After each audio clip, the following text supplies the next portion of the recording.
And now, Giant Sports Talk Live. Here are your hosts, Eric and Glenn. All right, welcome to Giant Sports Talk Live. We got a doubleheader today, Glenn. Today's game, the first game here, Toronto Blue Jays versus the Seattle Mariners. I didn't see this one coming. I expected a little bit more from the young Trey Savage, but it was a little bit different today than it was against the Yankees. Yeah, tough outing. And one of the keys is not that the Blue Jays didn't get pitching. They went with 7 pitchers today. It's the fact they haven't taken advantage, and Seattle just rolling out 2 innings. The key was to get to the Mariner bullpen early in this series, Eric. Yeah. What happened to getting the bat on the ball? What exactly? I mean, totally different lineup, the way that they're producing. Compared to where they were playing the New York Yankees, man. It's like it's almost they got up for the Yankees, and now that it's the Seattle Mariners, look, I'm just making speculation here. It just seems like they kind of went, all right, it's the Seattle Mariners. We took care of the Yankees. We could take care of the Mariners, but it's not turning out that way. It looks like, hey, Seattle's coming out, and they're playing some really good baseball, and Toronto looks flat.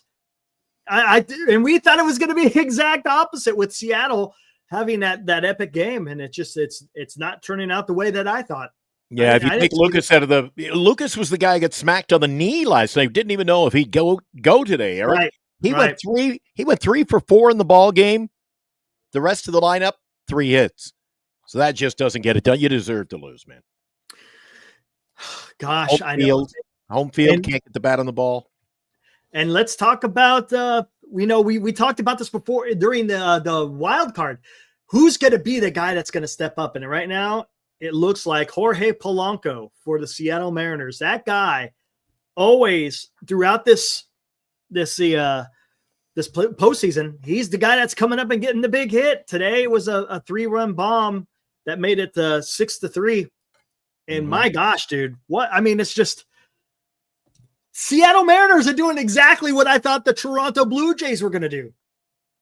Right? Really? Doesn't it seem like that's how it should be? Not to me, Eric. The Blue Jays, they get the bat on the ball type of team. They were going to scratch, 2 runs here, run here. I thought they were going to, before you know it, they'd have 6, 7, 8 runs. But they do it sporadically. Right. The only thing that happened in this game was a 3-run shot, a 3-run shot, and a 2-run shot. 3 swings of the bat, man. They were using the long ball. Yes, they were.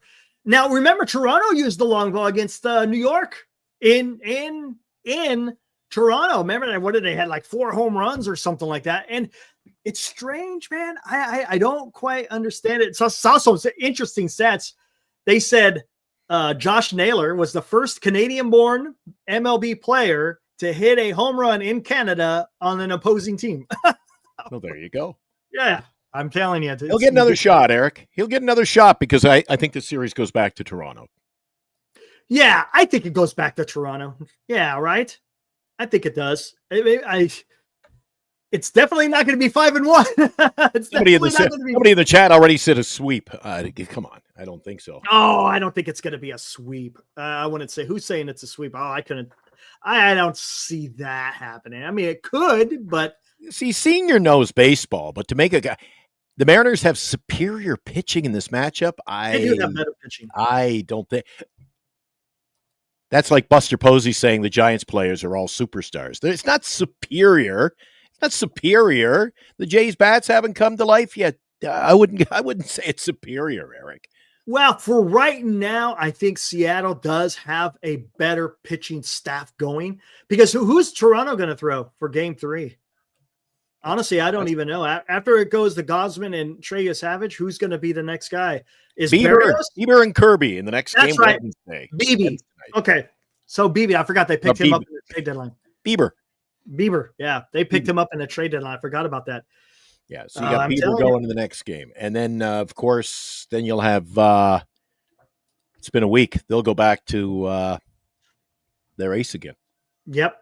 Lou, what's up, Lou? It says great pitching is shutting down great offense. That's how it usually works, right, Lou? That's kind of how it works.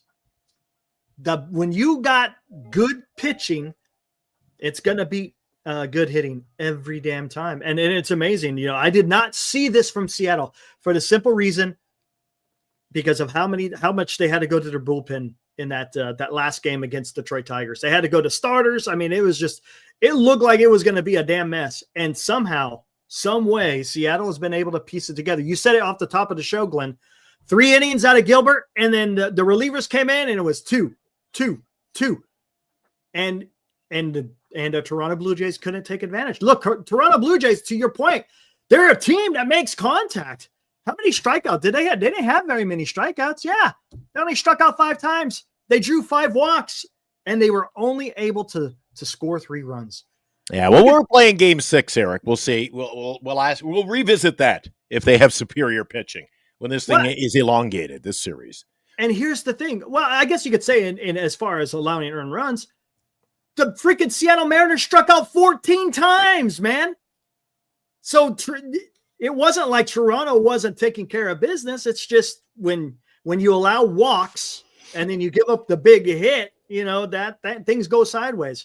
So look at the first inning, Eric. The Mariners, in fairness, they've taken advantage of opportunity. It was a walk and a hit batter and a home run. Well, you just stole some runs there.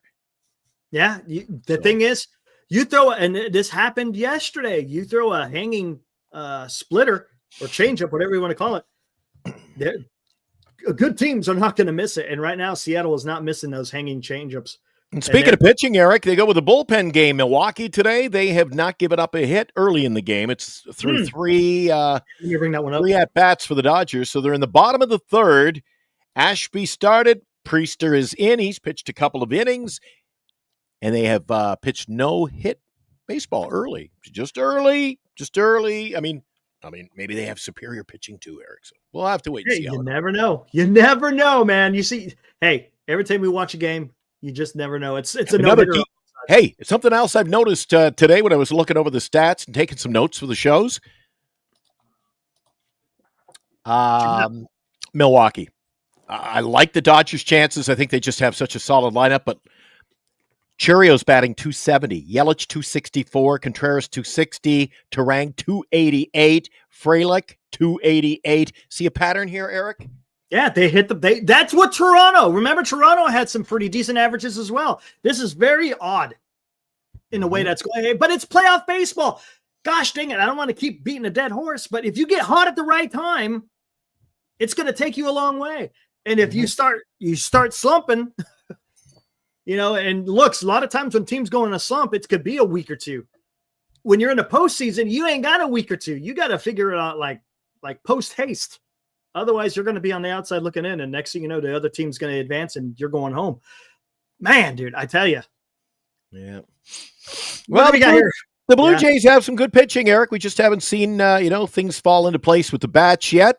If the Blue Jays bats pick up their swings, man, it'll be a brand new series. No, there's no doubt about it. Look, and the Blue Jays, they're a quality team. They make contact. And let's see what happens when it goes down. It's going back to Seattle, right? No game tomorrow, and then I think they play again. I'm guessing on Wednesday.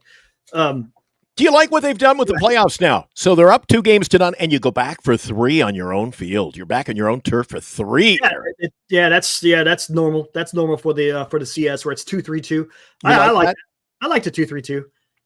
Yeah, that's not so bad. Again, I don't, Eric, because let's say even if you split, I mean, where's the home field advantage in this whole thing? If you split the first 2 and then the weaker sister, the lower rated team gets 3 at home, I don't think it's a benefit. Well, I think the home field advantage is all you got to do is split, and you've got home field advantage. I don't like. Well, if you win 1 at home and then you win 1 away, it's got to come back, right? At the minimum, because what it does is because you still get it's 4 games to 3, and you get the advantage of playing Game 7 at home. That is what the advantage is if it does go to distance. You just got to take 2-2-1-1-1. I like 2-2-1-1-1. The only problem with that, the travel is just way too much. Oh, Jesus Christ! You pay me $8 million or 10 or pay me $85 million, Eric. I'll travel every day. I'll walk.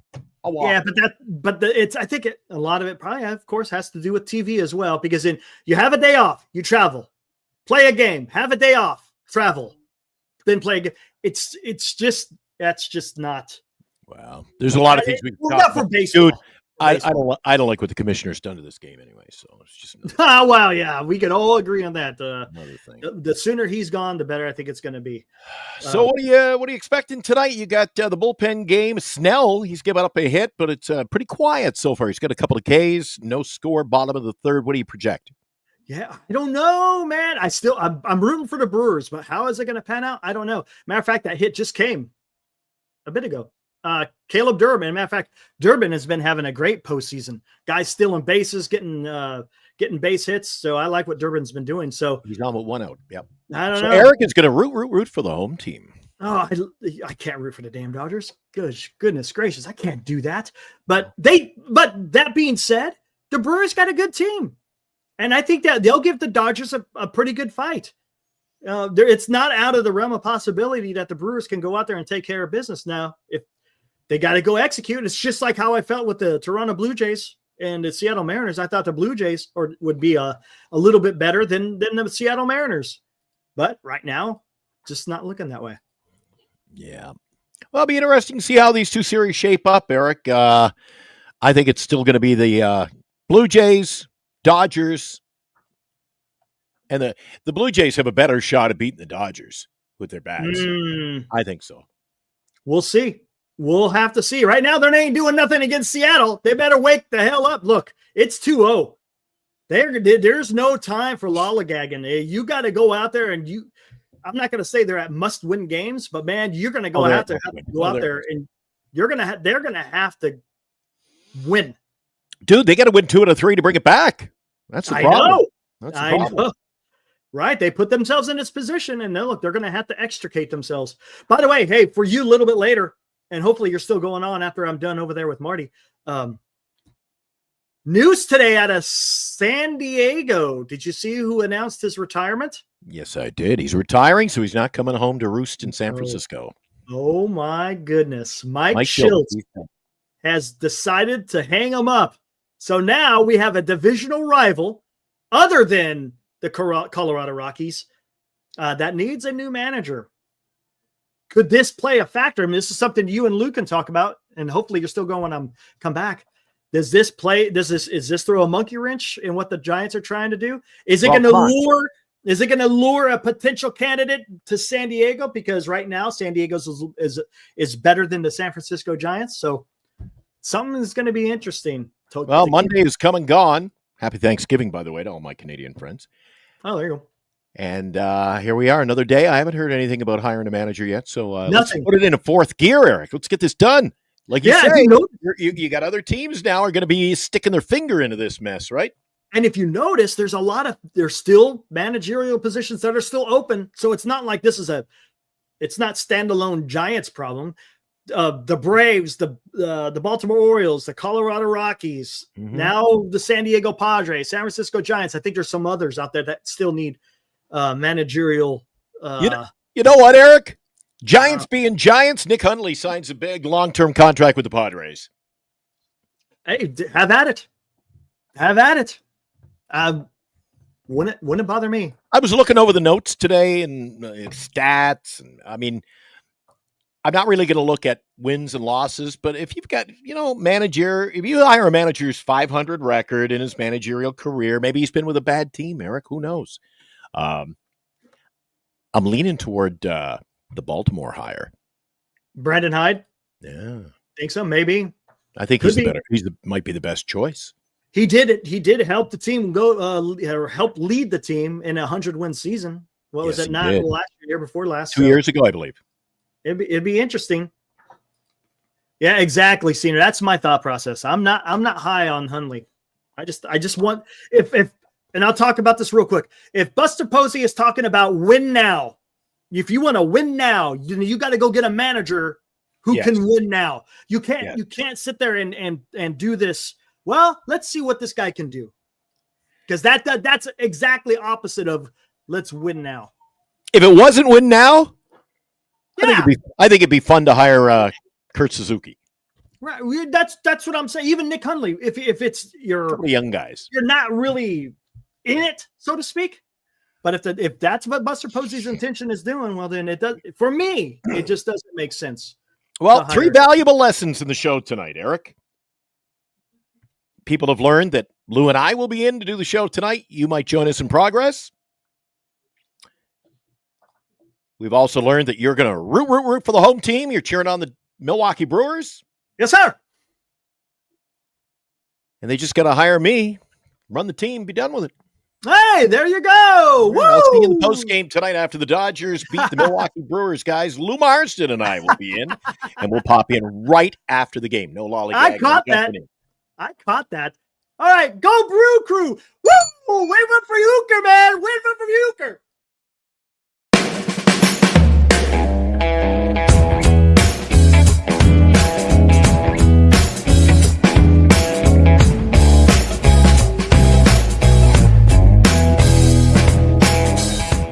You've been watching Giant Sports Talk Live with Eric and Glenn, a Northern Lights Entertainment Broadcasting production.